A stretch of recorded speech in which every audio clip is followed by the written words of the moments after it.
இன்று அதிகமான பெற்றோர்கள் எதிர்நோக்கும் பிரச்சினைகளாக காணப்படுவது தன் பிள்ளை தனது சொல் கேட்டு நடப்பதில்லை, அதேபோல் பாடசாலையிலும் ஆசிரியர்களின் சொல் கேட்பதில்லை, கல்வி கற்பதிலும் ஆர்வமில்லை, எனது பிள்ளையை திருத்தவே முடியவில்லை என்றவாறான பல்வேறு பிரச்சினைகளாகும். இவ்வாறான பிரச்சினைகளை எதிர்காலத்தில் வராமல் தவிர்த்து சிறந்த பிள்ளையை உருவாக்குவதற்கு பெற்றோர் என்ற வகையில் நீங்கள் என்ன செய்ய வேண்டும் என்பது தொடர்பான சில உத்திகளை இந்த வீடியோவின் மூலம் நீங்கள் அறிந்து கொள்ளலாம். ஒரு பிள்ளையின் கல்வியில் தாக்கம் செலுத்தும் நபர்கள் பிரதானமாக 3 நபர்களை நாங்கள் குறிப்பிடலாம். முதலாவது பெற்றோர், இரண்டாவது ஆசிரியர்கள், மூன்றாவது பிள்ளை. இந்த 3 நபர்களது முயற்சியில் தான் ஒரு பிள்ளையின் கல்வி தங்கியிருக்கின்றது. அதிலும் குறிப்பாக இந்த பெற்றோரின் முயற்சி மிகவும் இலகுவானதும் குறைவானதுமான செயற்பாடுகளாகவே காணப்படுகின்றது. இருந்தாலும் இந்த பெற்றோரின் செயற்பாடுதான் முதலில் நடைபெற வேண்டிய செயற்பாடாக காணப்படுகின்றது. பெற்றோரின் செயற்பாடு சிறப்பாக நடைபெறவில்லையாயின் அதற்கு பின்னால் உள்ள ஆசிரியர்களின் செயற்பாடு அல்லது பிள்ளையின் செயற்பாடு சிறப்பாக நடைபெற்றாலும் அந்த பிள்ளையின் கல்வியில் முழுமையான அடைவை காண்பது மிகவும் சிரமமாக இருக்கும். எனவே இலகுவான செயற்பாடுகளாக இருந்தாலும் பெற்றோரின் செயற்பாடே முதலாவது நடைபெற வேண்டும். இதற்காக பெற்றோராகிய நீங்கள் படித்த மேதையாக இருக்க வேண்டிய அவசியம் இல்லை. சாதாரணமான ஒரு பாமரனாக இருந்தால் கூட மிகவும் பரிபூரணமாக செய்து முடிக்க இயலும். நீங்கள் ஒரு சில செயற்பாடுகளை செய்தாலே போதும். ஆனால் அந்த செயற்பாடுகள் தரம் 1 நடைபெற வேண்டும். அதற்கேற்றாற்போல் இன்றிலிருந்தே உங்களது முயற்சியை நீங்கள் ஆரம்பித்தால் எதிர்காலத்தில் உங்களது பிள்ளையின் ஒழுக்கத்திலும் கல்வியிலும் சிறந்ததோர் முன்னேற்றத்தை நீங்கள் காணக்கூடியதாக இருக்கும். இதனை இலகுவாக நீங்கள் புரிந்து கொள்வதற்காக ஒரு உதாரணத்தை கூறுகின்றேன். பெற்றோராகிய நீங்கள் சிறு பிள்ளையாக இருக்கும் போது சில விளையாட்டுகளை விரும்பி விளையாடி இருப்பீர்கள். உதாரணமாக நீங்கள் சிறிய வயதில் பொம்மை ஒன்றை வைத்துக் கொண்டு விளையாடுவதில் மிகவும் விருப்பம் கொண்டவராக, மிகவும் ஆர்வம் கொண்டவராக இருந்த ஒரு பெற்றோராக இருந்தால் தற்பொழுது உங்களுக்கு அவ்வாறான ஒரு பொம்மையை கொடுத்தால் நீங்கள் என்ன செய்வீர்கள்? அதே விருப்பத்தோடு நீங்கள் விளையாடுவீர்களா என்று யோசித்து பாருங்கள். கடைசி வரைக்கும் நீங்கள் விளையாட மாட்டீர்கள். அவ்வாறு உங்களை நிர்பந்தித்தால் கூட நீங்க அந்த விளையாட்டை விருப்பத்தோடு விளையாட மாட்டீர்கள். இது ஏன்னு சொன்னா அந்த வயதை நீங்க கடந்துட்டீங்க. ஒரு வயதை நாங்க கடந்துட்டோம்னு சொன்னா அதுக்கு பிறகு அந்த வயதுல அடைய வேண்டிய விடயங்கள் அதுக்கு பின்னரான வயதுல எங்களால அடைய முடியாது போகும். எங்களுக்கு அதுக்கான ஆர்வமும் இருக்காது. இதுதான் உங்களோட பிள்ளைக்கும் இருக்கிற பிரச்சனை. உங்களோட பிள்ளைக்கு நீங்க சிறந்த கல்வியை கொடுக்கணும், சிறந்த ஒழுக்கத்தை கொடுக்கணும் சொன்னா அதை அந்தந்த வயதுல நீங்க கொடுத்து வரணும். அந்தந்த சந்தர்ப்பத்தில் அதை கொடுக்கணும். எனவே பிள்ளையை கட்டுப்படுத்த வேண்டியதை அல்லது பிள்ளைக்கு நீங்கள் செய்ய வேண்டிய கடமைகளை உரிய நேரத்தில் செய்யாமல் காலம் கடந்த பின்னர் பிள்ளையை திருத்த முடியவில்லை என்று புலம்புவதில் அர்த்தமில்லை. பாலர் வகுப்பு முதல் அல்லது தரம் 1 தரம் 13 வரையான பாடசாலை காலப்பகுதி முழுவதும் நீங்கள் என்ன செய்ய வேண்டும், எவ்வாறு செய்ய வேண்டும், ஏன் செய்ய வேண்டும் என்பதற்கான சில ஆலோசனைகளையே இந்த வீடியோவில் நான் உங்களுக்காக தருகிறேன். உளவியல் ரீதியாக இவ்வாறான பிரச்சனைகளுக்கு நிறைய ஆலோசனைகள் இருந்தாலும் சாதாரண கல்வி அறிவற்ற பாமர பெற்றோர் ஒருவரால் கூட இலகுவாக விளங்கி செய்யக்கூடிய இலகுவான 20 செயற்பாடுகளையே உங்களுக்கு வழங்குகின்றேன். முதலாவதாக நீங்கள் செய்ய வேண்டியது ஆரம்ப வகுப்பிலேயே பிள்ளையின் தேவையின் போது யாரை அணுக வேண்டும் என்று சொல்லிக் கொடுங்கள். பிள்ளைக்கு ஒரு தேவை ஏற்படும் போது அல்லது ஒரு பிரச்சனை ஏற்படும் போது பிள்ளை யாரிடம் முறையிட வேண்டும் என்று காட்டிக் கொடுங்கள். அதற்காக அந்த வகுப்பு ஆசிரியரை பிள்ளைகளுக்கு அறிமுகம் செய்து கொடுங்கள். பிள்ளை பாடசாலை செல்லும் போது முதல் நாளே இதனை நீங்கள் பிள்ளைக்கு சொல்லிக் கொடுங்கள். பிள்ளை தனக்கு பாதுகாப்பான ஆள் தனது ஆசிரியர் என்று அறிந்து கொள்ளும். அதே போன்று எல்லா சந்தர்ப்பங்களிலும் ஆசிரியரின் சொற்கேட்டே நடக்க வேண்டும் என்று நீங்கள் சொல்லிக் கொடுத்து பிள்ளையை பாடசாலைக்கு அனுப்புங்கள். ஆரம்பத்திலிருந்தே நீங்கள் பிள்ளைக்கு இதனை வழிகாட்டுவீர்களானால் பிள்ளை ஆரம்பத்திலிருந்தே உங்களுடையதும் ஆசிரியருடையதும் சொல் கேட்டு நடக்க பழகுவதோடு எதிர்காலத்தில் உங்களுக்கு சொல்லு கேட்காத ஒரு பிள்ளை என்கின்ற ஒரு பிரச்சனை ஏற்படாமல் இருக்க இது ஏதுவாக அமையும். இரண்டாவதாக பிள்ளைகளுக்கு முன்னால் ஆசிரியர்களை குறை கூறாதீர்கள். நீங்கள் வீட்டில் ஒரு நாளும் பிள்ளைகளுக்கு முன்னால் ஆசிரியர்களை குறை கூறக்கூடாது. ஆசிரியர்கள் குறைவுள்ளவர்களாக இருந்தாலும் கூட அதனை நீங்கள் அந்த ஆசிரியருடன் அல்லது அதிபர்கள் உரிய நபர்களுடன் சேர்ந்து அதனை தீர்த்து கொள்ள வேண்டுமே தவிர பிள்ளைகளுக்கு முன்னால் அதனை வெளிப்படுத்தாதீர்கள். ஏனென்றால் பிள்ளைகளுக்கு ஆசிரியர் மீதுள்ள மரியாதை குறைவடைந்துவிடும். நீங்கள் அவ்வாறு ஆசிரியர்களை குறை கூறுவதால் அல்லது ஆசிரியர்களை இழிவாக பேசுவதால் பிள்ளைகளுக்கு ஆசிரியர் மீதுள்ள நம்பிக்கை குறைவடையும். அந்த ஆசிரியரின் சொல் கேட்டு நடக்க மாட்டார்கள். குறைவுள்ளவர்களின் சொல் கேட்டு நடக்க மாணவர்கள் விரும்ப மாட்டார்கள். கற்பித்தலையும் பொருட்படுத்த மாட்டார்கள். அந்த ஆசிரியர் கற்பிக்கும் போது அதனை கற்க வேண்டும் என்ற ஆர்வம் இருக்காது. எனவே ஆசிரியர்களின் கற்பித்தலின் மூலம் பிள்ளை கற்றுக்கொள்ள வேண்டும் என்று நீங்கள் எண்ணினால் நீங்கள் உங்களது பிள்ளைகளின் முன்னால் ஆசிரியர்களை தரக்குறைவாக பேசுவதை தவிர்த்துக் கொள்ளுங்கள். மூன்றாவதாக பிள்ளை பாடசாலை முடிந்து வந்ததும் படித்தவற்றை விசாரியுங்கள். இது ஆரம்ப பிரிவு மாணவர்களுக்கு மிகவும் பொருத்தமான ஒரு செயற்பாடு. உங்களுக்கு கல்வி அறிவு இல்லாவிட்டாலும் பரவாயில்லை. பிள்ளை பாடசாலை முடிந்து வந்தால் என்ன கற்ற என்று கேட்பதன் மூலம் பிள்ளை கற்றுக்கொண்டதை மீட்பதற்கு நீங்கள் வழிவகுக்கலாம். உதாரணமாக பிள்ளை ஏதாவது பாட்டு அல்லது கதை ஏதாவது ஒன்றை அன்று வகுப்பில் கற்றிருக்கலாம். அதை சொல்ல கூறுங்கள். பிள்ளை அதனை படித்து காட்டும் அல்லது கதையை கூறி காட்டும். இதன் போது பிள்ளைக்கு அது மீண்டும் ஞாபகம் வரும். அவ்வாறு பிள்ளை சொல்லி காட்டும் போது அது பிழையாக இருந்தாலும் சரி சரியாக இருந்தாலும் சரி நீங்கள் பிள்ளைகளை பாராட்டுங்கள். பிள்ளைகள் பிள்ளைகளுக்கு ஆர்வமூட்டுங்கள். இது பிள்ளைகளுக்கு மனதில் பதிவதற்கும் மீட்பதற்கும் வசதியாக இருப்பதோடு அது அடுத்த நாளும் ஏதாவது கற்றுக்கொண்டு தனது பெற்றோரிடம் வந்து அதனை கூறி மீண்டும் பாராட்டுக்களை பெற்றுக்கொள்ள வேண்டும் என்ற ஆர்வத்துடன் அடுத்த நாள் பாடசாலைக்கு செல்வதற்கு வழிவகுக்கும். எனவே முடிந்தவரை நீங்கள் பாடசாலை முடிந்து பிள்ளைகள் வந்ததும் பிள்ளைகளிடம் கற்றவற்றை வினவிக் கொள்ளுங்கள். இவ்வாறு தொடர்ச்சியாக நீங்கள் தரம் 1 செய்து வரும்போது பிள்ளைகள் தொடர்ச்சியாக ஆர்வத்தோடு கற்பதற்கான ஒரு ஊக்கத்தை பெற்றுக் கொள்வார்கள். 4வது விஷயம் என்னன்னு சொன்னா, வீட்டில் கற்றுக் கொடுக்க ஆரம்பியுங்கள். தற்பொழுது பாடசாலைகளில் திறமையான மாணவர்கள் அதிகமாக காணப்படுவதால் மாணவர்களுக்கு இடையில் பல்வேறு போட்டித்தன்மை நிலவுகின்றது. இதனால் மாணவர்கள் பாடசாலையில் கற்பதற்கு மாற்றமாக வெளியில் அதிகமாக கற்க வேண்டிய தேவை இருக்கின்றது. தற்பொழுதுள்ள தொழில்நுட்ப வசதிகள் மற்றும் வீட்டில் உள்ள கற்றோர்களின் உதவிகளோடு மாணவர்கள் அதிகமான அறிவினை வீட்டிலே பெற்றுக் கொள்கின்றார்கள். இதனை பாடசாலைகளில் பிரயோகிப்பதால் மாணவர்களுக்கு இடையே போட்டி நிலவுகின்றது. எனவே நீங்களும் மாணவர்களுக்கு வீட்டில் கற்றுக் கொடுக்க ஆரம்பியுங்கள்.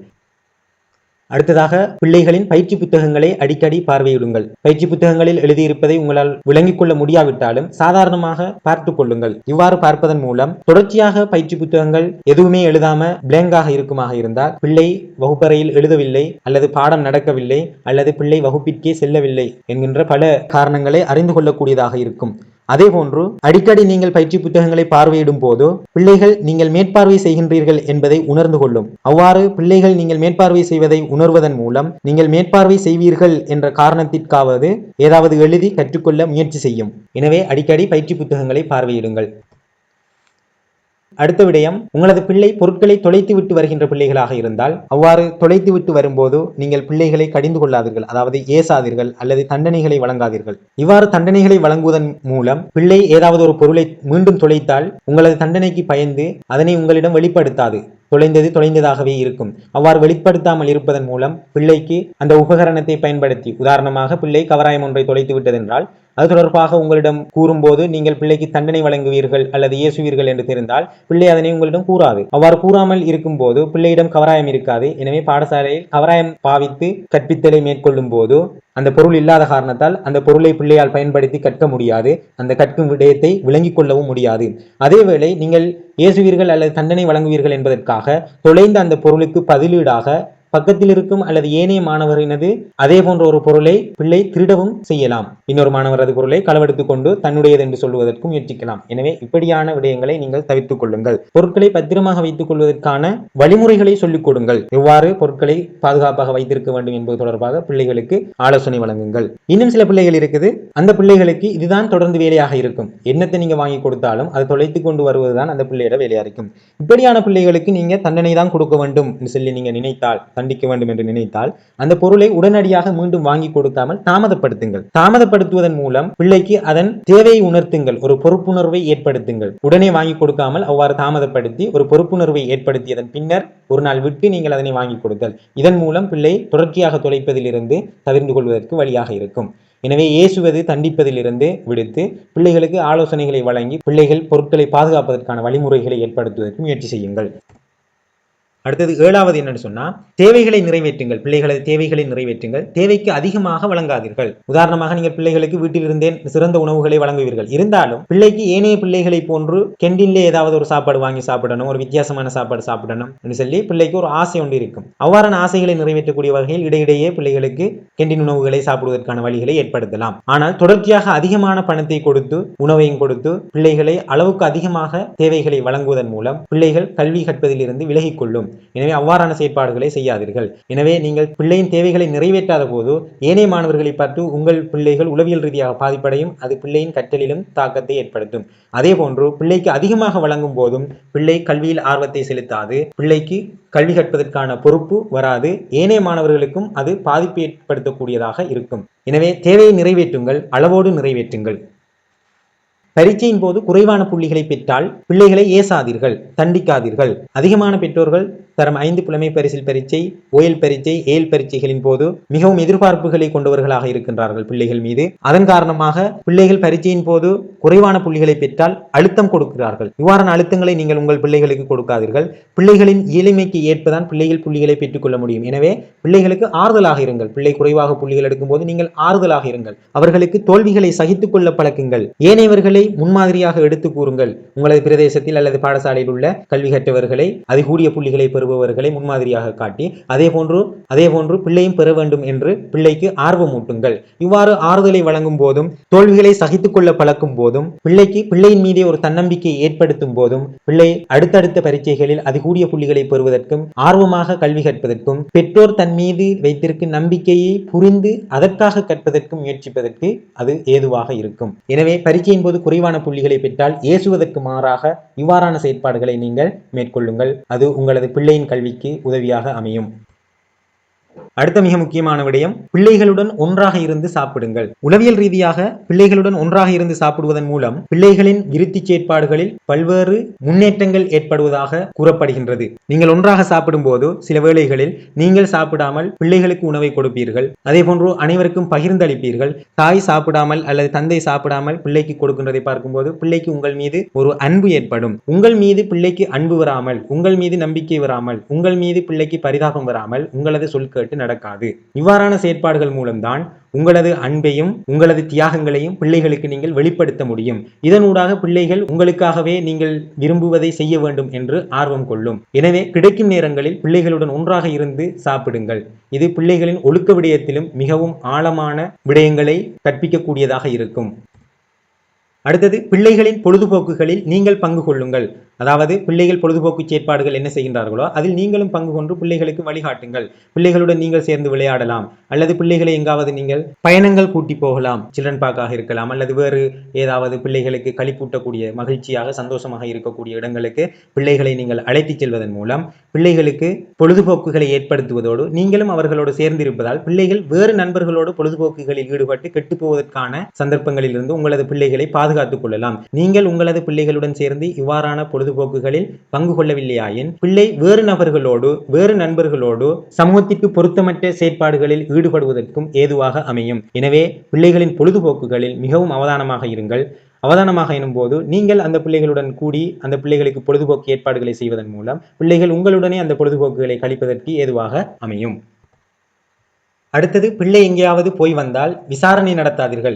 ஆனால் உங்கள் பார்வையில் பிள்ளைகளை வைத்துக் கொள்ளுங்கள். எங்கே போனாய், ஏன் போனாய் என்று நாங்கள் கேள்விகளை அடுக்கிக் கொண்டு போவதன் மூலமும் அதற்காக நாங்கள் பொருத்தமில்லாத இடத்தில் போனால் அதற்காக ஏசுவதன் மூலம் தண்டனை வழங்குவதன் மூலம் பிள்ளை எதிர்காலத்தில் உங்களிடம் சொல்லாமலே சில இடங்களுக்கு போக முயற்சிக்கும். அவ்வாறு போய் வந்த பின்னர் நீங்கள் விசாரித்தாலும் பிள்ளை பொய்யான தகவல்களை உங்களுக்கு தரும். எனவே பிள்ளைகளிடம் அவ்வாறான கேள்விகளை அடுக்கிக் கொண்டு போகாதீர்கள். பிள்ளைகள் எங்காவது போவதாக இருந்தால் உங்களிடம் சொல்லிட்டு போவதற்கு பிள்ளைகளை பழக்குங்கள். அதாவது பிள்ளைகளின் தேவைகளை நிறைவேற்ற பிள்ளைகள் கட்டாயம் வெளியில் செல்ல வேண்டும். அதற்காக பிள்ளைகள் உங்களிடம் அனுமதி கேட்கும் போது கட்டாயம் அனுமதி வழங்குங்கள். உரிய இடத்தில் பிள்ளை உங்களிடம் சொல்லிட்டு போகும்போது நீங்கள் அனுமதியை வழங்குங்கள். அவ்வாறு அனுமதி வழங்காத சந்தர்ப்பங்களில் உங்களிடம் சொல்லாமல் போக பிள்ளை முயற்சிக்கும். எனவே பொருத்தமான இடங்களுக்கு செல்லும் போது பிள்ளைகள் அனுமதி பெற்று செல்வதற்கு உங்களிடம் பழகிக்கொள்ளும். அதே போன்று பொருத்தம் இல்லாத இடமாக இருந்தால் ஏன் அது பொருத்தமில்லை எனும் காரணத்தை பிள்ளைகளுக்கு விளக்குங்கள். அதன் மூலம் அந்த இடத்திற்கு பிள்ளைகள் போவதை தவிர்த்துக் கொள்ளும். எங்கு சென்றாலும் பிள்ளை உங்கள் அனுமதியை பெற்றே போகக்கூடிய வகையில் உங்களிடம் சொல்லிட்டு போற அளவுக்கு அந்த பிள்ளையை நீங்கள் வளர்த்துக் கொள்ளுங்கள். அடுத்தது, ஒவ்வொரு நாளும் அன்பாக பேசுங்கள், நம்பிக்கையை வளருங்கள். பிள்ளைகளுடன் பேசுவதற்காக நேரம் ஒதுக்குங்கள். பிள்ளைக்கு ஒரு பிரச்சனை வரும்போது அதனை முதலாக உங்களிடம் வந்து சொல்லும் அளவிற்கு உங்களது பிள்ளையுடன் நீங்கள் அன்பாக இருந்து கொள்ளுங்கள். பிள்ளை ஒரு எக்ஸாமில் பாஸ் பண்ணாலும் அதை வந்து உங்களிடம் தான் சொல்ல வேண்டும். எக்ஸாம் ஃபெயில் ஆனாலும் உங்களிடம் தான் வந்து சொல்லணும். பிள்ளைக்கு நல்லது நடந்தாலும் அதை உங்களிடம் பிள்ளை ஷேர் பண்ணணும். அதே மாதிரி பிள்ளைக்கு ஒரு கெட்டது நடந்தாலும் உங்களுடனே அதை ஷேர் பண்ணக்கூடிய வகையில் உங்களது நெருக்கத்தை பிள்ளைகளுடன் வைத்துக் கொள்ளுங்கள். இது பிள்ளை வழி தவறி செல்வதிலிருந்து பிள்ளையை பாதுகாக்கும். அடுத்தது, பிள்ளைகள் உங்களிடம் முறைப்பாடு ஏதாவது கொண்டு வந்தால் முதலில் அந்த பிள்ளையிடம் நீ என்ன செய்தாய் என்று கேளுங்கள். ஏதாவது ஒரு பிள்ளையை பற்றியோ அல்லது வேறு நபரை பற்றியோ உங்களிடம் முறைப்பாடுகள் கொண்டு வரும்போது அது எந்த சந்தர்ப்பத்தில் நடைபெற்றது என்று முழுமையாக புரிந்து கொண்டு பிள்ளையின் பக்கம் பிள்ளைகள் இருந்தால் அதனை சுட்டி காட்டுங்கள். ஏனைய பிள்ளைகளால் உங்களது பிள்ளைக்கு அநீதிழைக்கப்பட்டிருந்தால் அல்லது ஏதாவது ஒரு தீமை ஏற்படுத்தப்பட்டிருந்தால் அந்த பிள்ளைகளுடன் கதைத்து உங்களது பிள்ளைகளை நட்பான முறையில் பழகுவதற்கு வாய்ப்பை ஏற்படுத்திக் கொடுங்கள். இது பிள்ளைகள் ஏனைய பிள்ளைகளுடன் முரண்படுவதிலிருந்து பாதுகாக்க வழிவகுக்கும். உங்களது பிள்ளையின் சொல்லை கேட்டு நீங்கள் ஏனைய பிள்ளைகளுடன் அல்லது பிள்ளைகளின் பெற்றோர்களுடன் சண்டைக்கு செல்லும் போது உங்களது பிள்ளை தொடர்ச்சியாக உங்களிடம் முறைப்பாடுகளை கொண்டு வரும் பிள்ளையாக மாற்றமடையும். அதே போன்று வீட்டில் படிப்பதற்கான சூழலை ஏற்படுத்துங்கள். படிப்பதற்கான சூழல் எனும் போது பிள்ளைக்கு தனியான அறைகள், தனியான மேசை, கதிரை வழங்குவது மாத்திரம் அல்ல. பிள்ளை படிக்கின்ற நேரத்துல நீங்க டிவி பார்க்காதீங்க, நீங்க வேற பொழுதுபோக்குகளை செய்து கொண்டிருக்காதீங்க. பிள்ளைக்கு இன்ட்ரெஸ்ட் ஆகக்கூடிய வகையிலான செயற்பாடுகளை நீங்க செய்து கொண்டு இருக்காதீர்கள். சில வேளை நீங்க பிள்ளை படிக்குது என்று நினைச்சு கொண்டு நீங்க சீரியல் பார்த்து கொண்டிருப்பீங்க, பிள்ளையும் தொலைவில் இருந்து அந்த சீரியலையே பார்த்து கொண்டிருக்கும். நீங்க என்ன செய்வீங்கன்னு சொன்னா, சீரியலுக்கு இடையில விளம்பரம் போகும்போது பிள்ளைய ஒரு தரம் திரும்பி பார்ப்பீங்க. நீங்க சீரியலை பார்க்கும்போது பிள்ளையும் சீரியலை பார்க்கும். நீங்க விளம்பரம் போகும்போது பிள்ளையை திரும்பி பார்த்தா பிள்ளை அந்த நேரம் புத்தகத்தை பார்த்து கொண்டிருக்கும். எனவே நீங்க பிள்ளை படிப்பதாக நினைத்துக் கொண்டிருப்பீர்கள். எனவே இந்த செயற்பாடுகளை தவிர்ப்பதற்காக நீங்க பிள்ளை படிக்கிற டைம்ல டிவி பார்க்காதீங்க. நீங்க டிவி பார்க்கலாம், நாங்க பார்க்க இயலாதாங்கிற உணர்வுகள் பிள்ளைகளுக்கும் ஏற்படும். எனவே அவற்றை தவிர்த்து பிள்ளைகளுக்கு சத்தம் இல்லாத ஒரு சூழலை ஏற்படுத்தி கொடுங்க. முடிந்தால் நீங்களும் அந்த நேரத்தில் புத்தகங்களை வாசிப்பது அல்லது வீட்டில் உள்ள வேறு சமையல் வேலைகளை செய்வது போன்ற ஏதாவது ஒரு வேலையில் நீங்களும் ஈடுபட்டுக் கொள்ளுங்கள். இது பிள்ளைக்கு படிப்பதற்கான ஒரு சூழலை வீட்டில் ஏற்படுத்துவதாக அமையும். பிள்ளைகளை வீட்டில் எல்லா வேலைகளையும் சுயமாக செய்வதற்கு பழக்குங்கள். சில பெற்றோர் பிள்ளை படிக்குது என்ற காரணத்திற்காக எல்லா வேலைகளையும் தாங்களே செய்து கொடுப்பதனால் பிள்ளைகள் வேலை தெரியாமலே பழகிக் கொள்ளும் சூழல் காணப்படுகின்றது. உதாரணமாக ஆடைகளை கழுவுதல், வீடு சுத்தம் செய்தல், சமைத்தல் போன்ற செயற்பாடுகளில் பிள்ளைகளுக்கும் சந்தர்ப்பங்களை வழங்குங்கள். இவ்வாறான சந்தர்ப்பங்களை வழங்காத பிள்ளைகள் எதிர்காலத்தில் உயர்கல்விக்காக ஹாஸ்டல்களில் தங்கி படிக்கும் போது அல்லது வெளிநாட்டு வேலை வாய்ப்புகளுக்காக அல்லது தூர இடங்களில் வேலை செய்வதற்காக செல்லும் போது தனியாக தங்கியிருந்து அந்த வேலையை செய்யும் போது தனது ஆடைகளை கழுவுவதிலும், வீடுகளை தனது இருப்பிடத்தை சுத்தம் செய்வதிலும், தனக்கு தேவையான உணவை சமைத்துக் கொள்வதிலும் பிள்ளைகள் சிரமப்படுகின்றது. எனவே இவ்வாறான எதிர்கால பிரச்சனைகளை இல்லாமலாக்குவதற்கு பிள்ளைகளுக்கு வீட்டிலேயே இதனை பழக்குங்கள். இது பிள்ளைகளின் எதிர்காலத்திற்கு மிகவும் இன்றியமையாத ஒரு செயற்பாடாக அமையும். எனவே பிள்ளைகளுக்கு வீட்டு வேலைகளை வழங்கி அதற்கு பிள்ளைகளை பழக்கப்படுத்துங்கள். அடுத்தது, பாடசாலைகளில் விடுமுறைகள் வழங்கும் போது, தவணை விடுமுறைகள் வழங்கும் போது விடுமுறை முடிந்த பின்பு முதல் நாளே பாடசாலைக்கு அனுப்புங்கள். அநேகமான பிள்ளைகள் பாடசாலை விடுமுறை நிறைவடைந்து முதல் நாள் பாடசாலைக்கு செல்வதில்லை. பெற்றோரும் அதனை அனுப்புவதில்லை. ஏனென்றால் பாடசாலை முதல் நாளே சென்றால் அங்கு பாடசாலைகளில் துப்புரவு செய்கிற வேலைகள் அதிகமாக இருக்கும் என்பதனால். பொது இடங்களில், அரசு அலுவலகங்களில் துப்புரவு செய்வதற்காக, கிளீன் பண்ணுவதற்காக அதற்கென தனியான வேலையாட்கள் நியமிக்கப்படுவார்கள். ஆனால் பாடசாலைகளில் மட்டும் துப்புரவு செய்வதற்கான வேலையாட்கள் நியமிக்கப்படுவார்கள். இதற்கு காரணம் என்னவென்றால், பாடசாலையில் மாணவர்கள் கல்வியை மட்டும் கற்பதல்ல, பாடசாலையில் தான் மாணவர்கள் தனது எதிர்கால வாழ்க்கைக்கு தேவையான அனைத்து செயற்பாடுகளையும் கற்பவர்களாக இருக்கின்றார்கள். எனவே பாடசாலையில் தான் மாணவர்கள் அனைத்தையும் கற்றுக்கொள்ள வேண்டும். துப்புரவு செய்வதையும் பாடசாலையில் தான் கற்றுக்கொள்ள வேண்டும். அதனால் தான் நீங்கள் வசதியான பெற்றோராக இருந்தாலும், நீங்கள் பிள்ளையை வீட்டில் கூட அந்த வேலை செய்ய வைக்காவிட்டாலும் பாடசாலை சென்றால் அந்த பிள்ளைதான் அந்த பிள்ளையின் வகுப்பறையை சுத்தம் செய்ய வேண்டும். இவ்வாறான செயற்பாடுகள் பாடசாலையில் அமைய பெற்றிருப்பது ஏனென்றால் அந்த பிள்ளைக்கு பாடசாலையில் அந்த அனுபவத்தை பெற்றுக் கொடுத்தல். அப்ப நாங்க முதல் நாளே இந்த பிள்ளையை பாடசாலைக்கு அனுப்பலன்னு சொன்னா அந்த பிள்ளை அந்த அனுபவத்தை பெறாமல் போகுது. எனவே பிள்ளை முதல் நாளே லீவ் எடுப்பதிலிருந்து நாங்கள் பிள்ளையை பாதுகாக்க வேண்டும். உரிய நாளில் பாடசாலைக்கு அனுப்ப வேண்டும். இது பிள்ளையின் எதிர்காலத்திற்கான அனைத்து செயற்பாடுகளையும் பிள்ளை பாடசாலையில் இருந்தே நிறைவு செய்து ஆளுமை மிக்க ஒரு பிள்ளையாக வளர்வதற்கு வாய்ப்பாக அமையும். அடுத்தது, பிள்ளை குறைவான புள்ளிகளை ஏதாவது பாடத்தில் பெற்றால் அந்த பாடம் என்ன பாடம் என்று சொல்லி நீங்கள் அதனை பார்வையிட வேண்டும். அதன் பின்னர் அந்த உரிய ஆசிரியரை கலந்தாலோசித்து பிள்ளைக்கு என்ன பிரச்சனை உள்ளது என்று வினவி அந்த பிரச்சனையை தீர்ப்பதற்கான வழிகளை நீங்கள் மேற்கொள்ள வேண்டும். அதே போன்று உரிய ஆசிரியரை நாங்கள் சந்தித்து அந்த ஆசிரியரிடம் தன் பிள்ளை பற்றி நாங்கள் வினவும் போது அந்த ஆசிரியருக்கு ஒரு உணர்வு ஏற்படும். இந்த பெற்றோர் இந்த பிள்ளையின் மீது ஒரு ஆர்வம் கொண்டவராக இருக்கின்றார் எனும் உணர்வு அந்த ஆசிரியருக்கு வரும். இவ்வாறான ஆசிரியர்கள் என்ன செய்வார்கள் என்றால், அந்த பிள்ளைக்கு இந்த பெற்றோருக்காக இந்த பிள்ளைக்கு கற்பிக்கணும் சொல்லி ஒரு ஆர்வத்தை கொண்டு வருவாங்க. அதே போன்று அந்த ஆசிரியர்கள் உங்களது பிள்ளைக்கு நீங்கள் உங்களது பிள்ளையின் கல்வியில் அக்கறையாக இருக்கின்றீர்கள் என்பதை உணர்த்துவார்கள். உங்களது நிலைமைகளை, உங்களது கஷ்டங்களை உங்களது பிள்ளைகளுக்கு அவர்கள் நினைவூட்டுவார்கள். உங்களது பிள்ளைக்கு உங்களுக்காகவே படிக்க வேண்டும் என்ற எண்ணத்தை ஆசிரியர்கள் ஏற்படுத்துவதற்கு இது ஒரு வாய்ப்பாக அமையும். அடுத்தது, பாடசாலை செல்லும் போது பாடசாலை விதிமுறைகளை பின்பற்ற பழக்குங்கள். சீருடை, தலைமுடி மற்றும் பொதுவான அலங்காரங்கள் போன்றவற்றில் பாடசாலைகளுக்கென விதிமுறைகள் உள்ளது. அந்த விதிமுறைகளுக்கு கட்டுப்பட்டு பாடசாலைக்கு செல்லும் பிள்ளைகளாக உங்களது பிள்ளைகளை பழக்குங்கள். உங்களது பிள்ளைகள் விதிமுறைகளை மீறும் போதோ ஆசிரியர்கள் தண்டனை வழங்குவதற்கோ ஆசிரியர்கள் ஏசுவதற்கோ பிள்ளைகளுக்கு சந்தர்ப்பத்தை வழங்காதிருக்கக்கூடிய வகையில் நீங்கள் ஏற்பாடுகளை செய்து கொள்ள வேண்டும். உங்களது பிள்ளைகள் இந்த விதிமுறைகளை பின்பற்றாமல் செல்லும் போது, ஒழுங்காக முடிவெட்டாமல், ஒழுங்காக சீருடை அணியாமல் செல்லும் போது ஆசிரியர்கள் அதற்காக தண்டிக்கவோ அல்லது ஏசவோ செல்லும் போது பிள்ளைகள் ஆசிரியர்கள் மீது வெறுப்படையும், அந்த ஆசிரியர்கள் கற்பிக்கும் பாடங்களிலும் வெறுப்படையும், தொடர்ச்சியாக அந்த ஆசிரியரையும் அந்த ஆசிரியரின் கற்பித்தலையும் பிள்ளை நிராகரிக்கும். எனவே பிள்ளை கற்றலில் ஆர்வம் கொண்டிராது. எனவே நீங்கள் பொதுவாக பார்த்தாலே தெரியும் உங்களுக்கு, பாடசாலை சீருடைகள், பாடசாலை விதிமுறைகளை மீறும் பிள்ளைகளே கற்றலிலும் பின்னடைவில் உள்ள பிள்ளைகளாக இருக்கும். பிள்ளை பாடசாலைக்கு செல்லும் போது பிள்ளை சரியான சீருடையில் செல்கின்றதா, பிள்ளை சரியான முறையில் முடிவெட்டி வருகின்றதா என்பதை நீங்கள் அவதானியுங்கள். எனவே இவ்வாறான செயற்பாடுகளை செய்து நீங்கள் பிள்ளையை பாடசாலைக்கு அனுப்புங்கள். இது ஆரம்ப பிரிவில் இருந்தே நீங்கள் இது செய்ய வேண்டிய ஒரு விடயமாக இருக்கின்றது. அடுத்தது தொடர்ச்சியாக பாடசாலைக்கு அல்லது மேலதிக வகுப்புகளுக்கு செல்வதை உறுதிப்படுத்துங்கள். பிள்ளை பாடசாலைக்கு செல்வதாக அல்லது மேலதிக வகுப்பிற்கு செல்வதாக உங்களிடம் கூறிவிட்டு பிள்ளைகள் நண்பர்களோடு வேறு இடங்களுக்கு செல்லலாம். பெற்றோர்கள் தான் பிள்ளையை தொடர்ச்சியாக பாடசாலைக்கு செல்வதை அவதானிக்க வேண்டும். அல்லது பாடசாலைக்கு தொடர்ச்சியாக வரவில்லை என்று ஆசிரியர்களால் முறைப்பாடு செய்யப்பட்டால் அதனை நீங்கள் கட்டாயம் சீர் செய்ய முயற்சி செய்ய வேண்டும். பாடசாலைக்கு பிள்ளை வரவு குறைவாக இருந்தால் பிள்ளையால் தொடர்ச்சியாக கற்றலை மேற்கொள்ள முடியாது.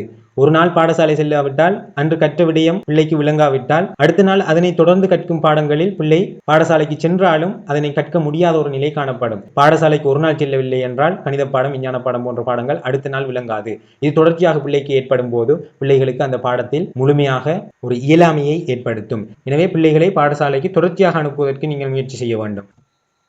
அடுத்த மிக முக்கியமான விடயம், உங்களது பிரச்சனைகளை பிள்ளைகளிடம் வெளிப்படுத்தாதீர்கள். தாய் தந்தையருக்கு இடையிலான பிரச்சனைகள் பிள்ளைகளுக்கு மன உளைச்சலை ஏற்படுத்தும். பாடசாலைகளில் கற்றலை மேற்கொள்வதில் பிள்ளைகளுக்கு மிகவும் சிரமமாக இருக்கும். பெற்றோர்களாகிய உங்களுக்கு இது தெரியாது. ஆனால் பாடசாலைகளில் அதிகமான பிள்ளைகள் ஆசிரியர்களிடம் இவ்வாறான பிரச்சனைகளை முறையிடுவதை தற்போது அதிகமாக காணக்கூடியதாக இருக்கின்றது. எனவே உங்களுக்கு இடையில் இருக்கும் பிரச்சனைகளை பிள்ளைகளிடம் வெளிப்படுத்தாதீர்கள். அது பிள்ளைகளின் கல்வியில் மிகவும் தாக்கத்தை ஏற்படுத்தும். இவ்வாறான செயற்பாடுகளை நீங்கள் ஏதோ ஒரு வகையில் உங்களுக்குள் தீர்த்து கொண்டு பிள்ளைகளின் எதிர்காலத்தில் கரிசனையோடு செயற்படுங்கள். நீங்கள் இவ்வாறான செயற்பாடுகளை ஆரம்பத்திலிருந்தே, அதாவது தரம் 1 மாணவர்களுக்கு செய்து வருவீர்களானால் பிள்ளைகள் சுயமாக கற்பதற்கான ஒரு பழக்கத்தை பெற்றுக்கொள்ளும். அதன் பின்னர் பிள்ளைகளை நீங்கள் படிக்க சொல்ல தேவையில்லை. பிள்ளைகள் தாமாக கற்க பழகிக்கொள்ளும். தனது எதிர்காலம் இவ்வாறு தான் இருக்க வேண்டும் என்று சிறந்த எதிர்காலங்களை பிள்ளைகளே தீர்மானித்துக் கொள்ளும். எனவே நீங்கள் பிள்ளைகளுக்கு வளர்ந்த பின்னர் நீங்கள் வழிகாட்ட வேண்டிய அவசியம் இல்லை. தரம் 1 தொடக்கம் 5 வரையான வகுப்புகளில் இதை செய்தாலே போதும். பிள்ளைகள் எதிர்காலத்தை சிறப்பாக அமைத்துக் கொள்ளும். தாமாக கற்றுக்கொள்ள முயற்சி செய்யும். அதன் பின்னர் நீங்கள் ஓய்வெடுத்துக் கொள்ள முடியும். இந்த செயற்பாடுகள் அனைத்தும் உங்களுக்கு உங்களது பிள்ளைகளை ஒழுக்கமுள்ள கல்வி கற்ற பிள்ளைகளாக வளர்த்தெடுப்பதற்கு உங்களுக்கு உதவியாக அமையும் என்று எதிர்பார்க்கின்றேன். இதுபோன்ற தகவல்களை தொடர்ச்சியாக பார்வையிடுவதற்கு இந்த வீடியோவை லைக் பண்ணிட்டு சப்ஸ்கிரைப் பண்ணிக்கொள்ளுங்கள். இதுபோன்ற வேறு ஏதாவது தகவல்களை நீங்கள் பெற்றுக்கொள்ள விரும்பினால் அதனை கமெண்டில் பதிவிடுங்கள். அதற்கான ஆலோசனைகளை அடுத்த வீடியோக்களில் பதிவிடுவதற்கு முயற்சி செய்கின்றேன்.